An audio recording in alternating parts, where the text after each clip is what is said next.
Tonight, on Haunted Homes, we meet the Outram family from Birmingham, whose life is gripped by fear. I'm scared shitless. I can't stay up there, Helen, I can't. It's like something's just getting on my head and it's crushing it. We sent in a team of paranormal experts to investigate the ghostly goings-on. Who's that? My heart's beating really hard. This is the source. Whatever's happening in this house is coming from here. But who or what will they discover? What's been going on at the moment?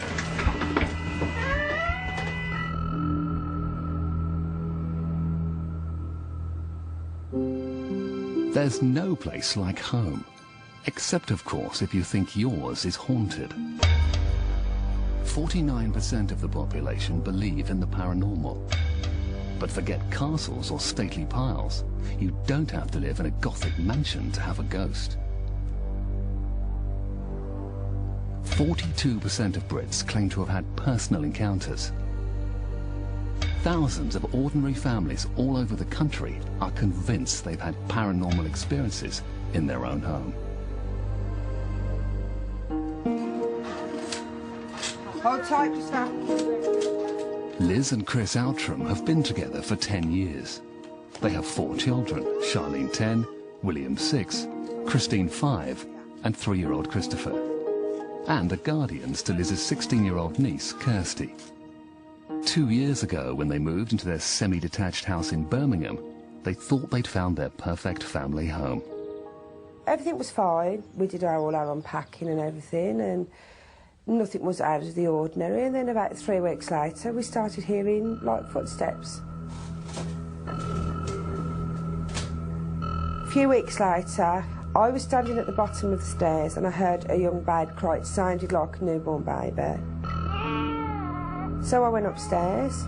No, my son was fast asleep in the cot. And then we heard, like, a dragging. Still nothing there. Unable to account for the odd noises, Liz began to suspect their new house was haunted. One day I was in the bathroom. I felt like somebody was staring at me. I kept turning round to see if there was something there, thinking it was a cat or something. And I turned round and I saw what I thought was a shadow. And it actually went through the attic door. Well, that was it. I dropped everything I was doing in the bathroom and I went out the front door and I was sitting in the garden in tears when my husband came home.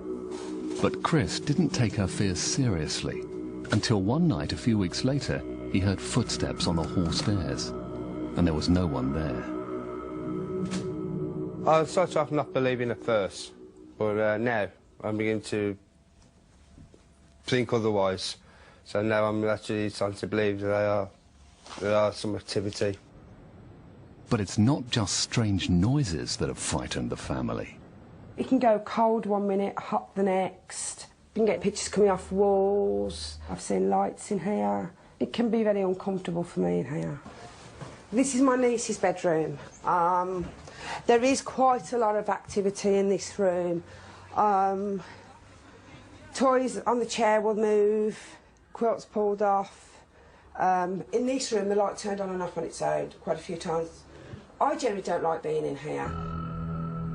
You just see lights and you do hear a lot, but there's nothing there. And when you're in the bath as well, you hear people knock on the door, you ask them what they want and there's nobody there and you can hear people outside the bathroom. But the one place in the house Liz is so scared of that she won't even set foot in is the attic. Footsteps, strange growling, bangs on the door and large objects being dragged have all been heard by the family. Liz is even terrified of walking past the doorway to the attic after it flew open and hit her in the face.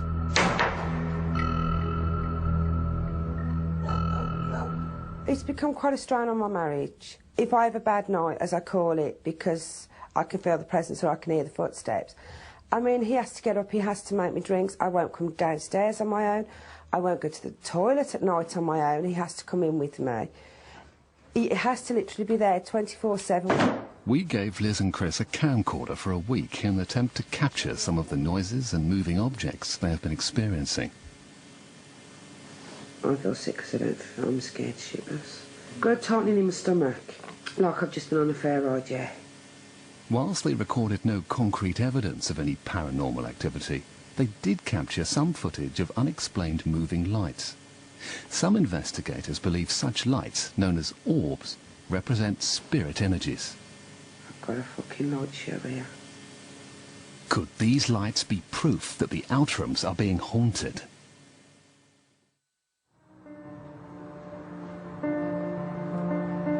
I mean, all I want to know is who it is and what do they want, because it's just getting too much now. I just want it over and done with, and I just want whoever it is or whatever it is to go to where it should be, you know, and let us up. If they've had their life, can we have ours? To help them discover what's going on, we're sending in 3 very different experts: a psychic, a paranormal investigator, and a professor of paranormal psychology. The team are experienced to tackle any home believed to be haunted. Mia Dolan has been working as a professional psychic for over 15 years. Most of my heaviest experiences have been involved in ordinary homes with ordinary people. It doesn't matter the size or the price of your property. It is the land it is sitting on and the events that have gone on within that property. This is the first time she has seen Liz and Chris's house. She has no idea who lives here and has never met the family. Thank you for letting me come to your home. If it's all right for you, I'd like to be able to look around and judge for myself what's here, because I don't want your energies interfering with whatever's in the rooms, if that's okay with you. Yeah, because fine. people think they just have a haunting, but they come in many shapes and sizes. Right. So before we do anything, we better find out what we got. In each room, Mia claims she is able to get an understanding on how best to deal with the situation. This is really interesting. Definitely got the feeling of something coming up and down the corridor. It's like banging, maybe banging over on this door or banging on a wall. And it's mischievous. It's definitely an adult, it's not a child. We've got activity here, so that's quite interesting for me. The family have all reported hearing footsteps and banging on numerous occasions in the hallway. I get a feeling I'm going to go up, but I'm not sure yet why. So anything that's happening is not centred in this hallway, but I am drawn to the bedrooms. It looks like the cat wants to get out. Mia is already picking up on what the family claim they've had to live with. This room's unhappy, even though it's a children's room, it's unhappy. And I'm sure the children would have said something's woken them up, they're hearing noises. It's not a very nice room for a children's room. It's a good job we're here. Each of the 4 children, plus Liz's niece Kirsty, have all slept in this room over the past 2 years. All except 3-year-old Christopher have reported being woken in the night. I don't think anyone could stay here a week without getting depressed. And I do feel sorry for the family, and I don't know how long they've been trying to get it sorted out, but this is not new. It's been going on for a long time. Mia has correctly identified that the Outrams have complained of this problem for over 2 years. For Liz and Chris, Mia's arrival is a mixed blessing. Well, it's getting to the stage where I don't think anybody believes us what's going on, to be honest, anybody that's been here. But I am worried that whatever is here could be stirred up and get worse. That's the only thing I'm worried about. While Mia is making her way around the house, something odd occurs. There's a noise up there.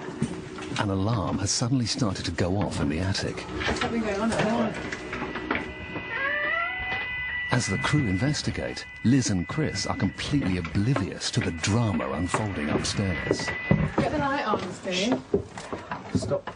Stopped. Oh, that's weird.